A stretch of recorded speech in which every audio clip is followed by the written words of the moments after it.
신인의 활약은 S급 FA 선수 영입보다 더 큰 즐거움을 줍니다. 왜냐하면 그들은 돈으로 데려온 선수가 아니라 지명 순간부터 우리 팀의 유니폼을 입고 성장해온 진짜 우리 선수이기 때문이죠. 2025 시즌 KBO는 그 어떤 해보다 신인들의 활약에 눈부셨습니다. 오늘은 KBO를 더욱 빛나게 한 8명의 신인왕 후보 선수들을 알아보고 그들이 왜 팀의 미래로 평가받는지 살펴보겠습니다.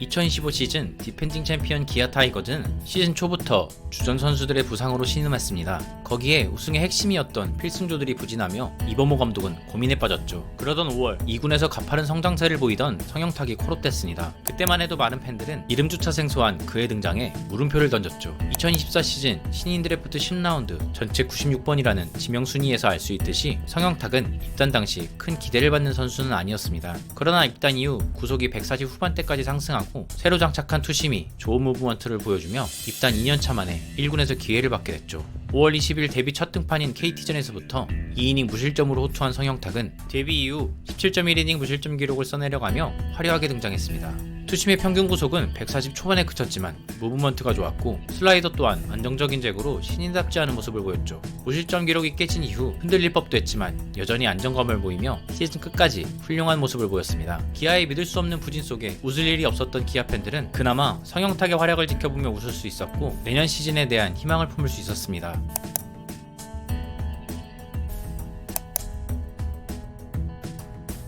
2025 KBO 신인 드래프트 정현호와 정우주가 전체 1, 2번에 지명될 것은 확실했지만 전체 3번 지명권을 갖고 있던 삼성 라이온즈가 어떤 선택을 할지는 많은 추측들이 나왔습니다. 하지만 팬들은 연고지 출신인 대구고 배찬승을 강력히 원했고 삼성 스카우트 팀도 이에 화답하며 자완 파이어볼러 배찬승을 지명했죠. 그리고 이미 직전감으로 평가받던 배찬승은 개막과 동시에 활약했습니다. 3월 23일 키움전에서 데뷔전을 치른 배찬승은 최고 155km에 달하는 포심과 141km짜리 슬라이더로 타자들을 상대했고 단 8개의 공으로 1이닝 무실점을 기록하며 데뷔전부터 홀드를 챙겼습니다. 이후 등판 경기에서도 신인답지 않은 담담함을 보여주며 삼성 팬들의 환호성을 이끌었고 삼성의 승리를 지켜냈습니다. 8월 27일 두산 박계범에게 던진 포심이 무려 157.5km가 찍혔는데 이는 KBO 한국인 역대 좌완 투수 구속 1위에 해당하는 기록으로 지켜보던 팬들을 모두 놀라게 했습니다. 많은 신인들이 데뷔 첫 시즌 체력 문제로 후반기로 갈수록 구위와 구속이 떨어지는 모습을 보이지만 배찬승은 달랐습니다. 끝까지 믿음직한 모습을 보여주며 필승주로 시즌을 완주했고 원태인 이래 최고의 토종 투수 루키 시즌이라는 평가를 받으며 삼성의 미래로 우뚝 섰습니다. 다만 다소 높은 WHIP에서 알 수 있듯이 직구 슬라이더 투피치의 한계점은 분명해 보였고 제구 또한 가다듬어야 할 것으로 보입니다. 만약 내년 시즌 이런 숙제들이 해결된다면 배찬승은 불펜 투수가 아닌 원태인의 뒤를 잇는 토종 선발 투수로 성장할 것입니다.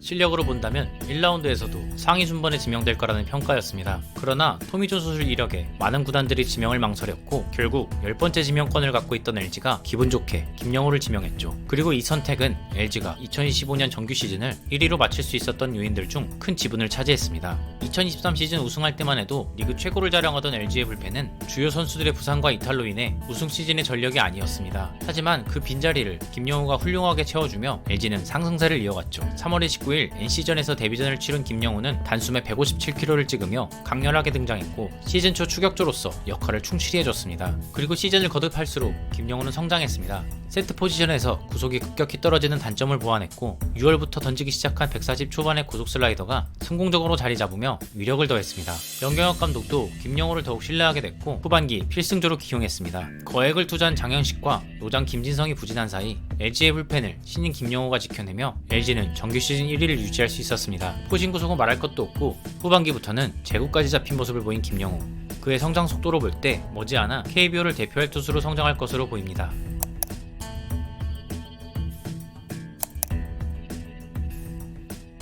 2025 시즌 LG의 최고 히트 상품은 송승기였습니다. 2021 신인 드래프트에서 무려 전체 87번 하이픽인 송승기는 LG가 성장 가능성을 보고 지명한 만큼 즉시 전력감은 아니었습니다. 그러나 상무에서 군복무를 마치고 돌아온 그는 완전히 달라져 있었습니다. 상무에서 포신 구속이 148km까지 상승했고 변화구 또한 제구력을 갖추기 시작하며 퓨처스리그 투수 트리플 크라운을 달성했죠. 그렇게 급성장한 송승기는 제대 후 LG의 강력한 5선발 후보였고 경쟁자들보다 먼저 기회를 받았습니다. 그리고 송승기는 자신에게 주어진 기회를 놓치지 않았습니다. 데뷔 첫 선발 경기인 3월 27일 하나전에서 7이닝 무실점 역투를 펼치며 연기 정경혁 감독은 물론 이를 지켜본 팬들을 깜짝 놀라게 했는데 꾸역투가 아닌 1피안타 1볼넷으로 내용까지 완벽했죠. 포심 평균 구속은 140 중반을 유지했고 슬라이더와 체인지업 그리고 커브까지 던지며 타자들의 타이밍을 뺏었습니다. 4월 23일 NC전에서는 6이닝 노히트까지 기록하며 호투 행진을 이어갔고 강력한 신인왕 후보로 떠오르기 시작했죠. 6월 이후 체력 문제로 잠시 부진하긴 했지만 5선발이라고는 믿기지 않을 정도의 안정감을 보였고 끝까지 선발 로테이션을 지키며 규정 이닝은 물론 3점대 평균 자책점에 11승을 올리며 리그 최고의 5선발로 평가받았습니다. 만약 송승기가 없었다면 올 시즌 순위표에 LG 트윈스의 위치는 달랐을 겁니다. 임찬규, 손주영, 그리고 송승기까지 보유한 LG에게 당분간 토종 선발 고민은 없을 것으로 보입니다.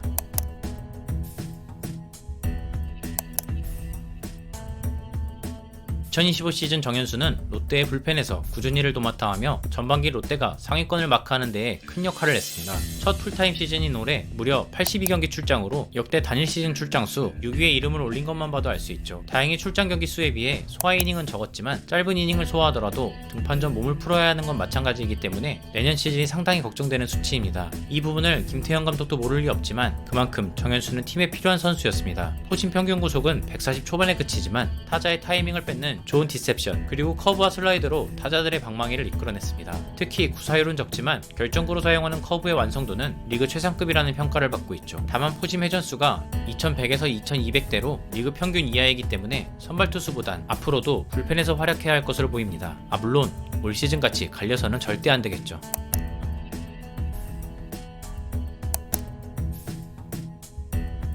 드래프트 전 빠른 볼 구위는 탈고교급이라던 정우주는 진짜였습니다. 평균 150 초반, 최고 150 중반까지 나오는 포심은 수직 무브먼트까지 좋아 타자들을 압도했고 제구도 수준급이었습니다. 특히 8월 28일 키움전에서 포심 페스티벌 9개로 삼진 3개를 잡아내는 무결점 이닝을 펼쳐 KBO 팬들은 물론 이를 지켜보던 메이저리그 스카우트들까지 놀라게 만들었죠. 변화구의 완성도가 떨어지다 보니 포심을 80% 가까이 던졌기에 타자들도 포심이 올 걸 알았지만 공략하지 못했습니다. 53.2이닝을 소화하는 동안 삼진을 무려 82개나 잡아낸 수치만 봐도 정우주의 구위가 얼마나 좋았는지 느낄 수 있죠. 데뷔 시즌 지표만 놓고 보면 한화 1차 지명 계보인 문동주, 김서현, 황순서보다 월등히 좋았습니다. 다만 앞서 언급했듯이 변화구 완성도는 아쉬운 점입니다. 슬라이더와 커브를 가끔 던지긴 했지만 위력적이지 못했고 자신감도 부족했죠. 선발 투수 역할을 기대하며 거액에 영입한 엄상백이 최악의 모습을 보이며 정우주가 내년 시즌 한화의 강력한 5선발 후보로 떠오르고 있는 가운데 확실하게 선발 투수로 자리 잡기 위해서는 포심을 받쳐줄 변화구 장착이 절실해 보입니다.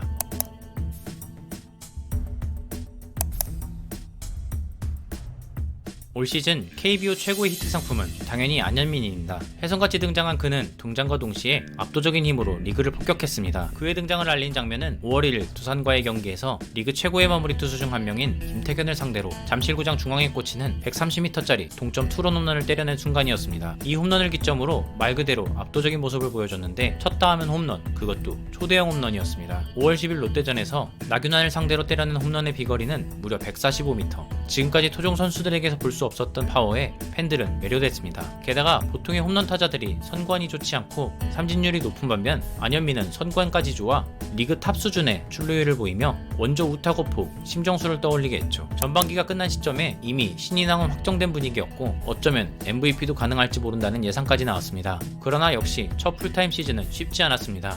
꺾일 줄 모르던 안현민의 기세는 8월 잠시 흔들렸고 팬들에게 안현민도 인간이었다는 사실을 일깨워줬죠. 하지만 부침은 길지 않았습니다. 페이스를 회복한 안현민은 양의지와 시즌 끝까지 타격왕 경쟁을 펼쳤고 결국 출루율 타이틀을 획득했습니다. 그야말로 자연재해급 활약을 펼치며 신인왕과 외야 골든글러브는 확정적인 분위기죠. 다만 포수에서 외야로 전향한 지 얼마 되지 않아 수비에서 아쉬운 모습들을 보인 점은 숙제로 남았습니다.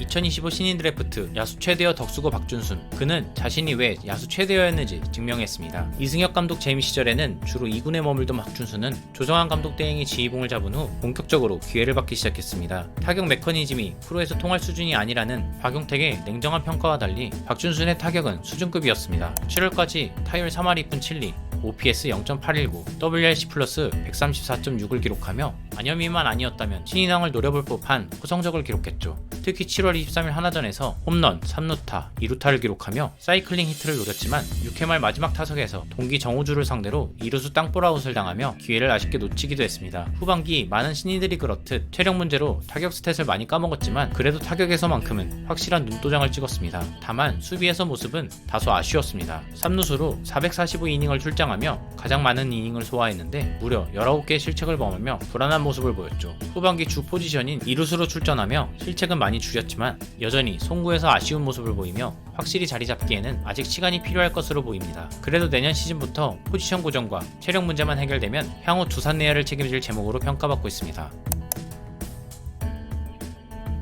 이상 2025 시즌 KBO를 빛낸 8명의 신인을 만나봤습니다. 신인왕은 사실상 윤곽이 뚜렷하지만 후보로 이름을 올린 다른 루키들의 임팩트 역시 분명했습니다. 그리고 중요한 건 이들의 야구는 여기서 끝이 아니라는 거죠. 여러분이 생각하는 올 시즌 가장 빛난 신인은 누구인가요? 그리고 내년 시즌 가장 기대되는 선수는 누구인가요? 여러분의 생각을 댓글로 남겨주세요.